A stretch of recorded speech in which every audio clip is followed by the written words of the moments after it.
Yawwa Hamisu Bureka, ya magana tafiyar mu ne ka? Dai zaki bi ni na shirya. Kar ka dawo mana Hamisu Bureka, mu je da ita mana me a ciki. Farar aniya ake kira laya. Fa ka san halin mata fa yanzu.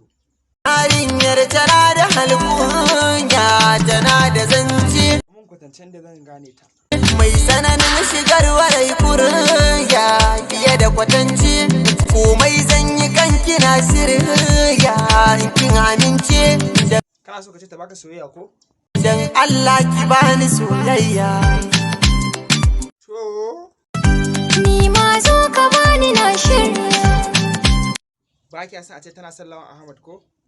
Wanda so ki zana so amma ba so na soyayya. Ya samu ne kan shi wanda ina shi zancen gaskiya.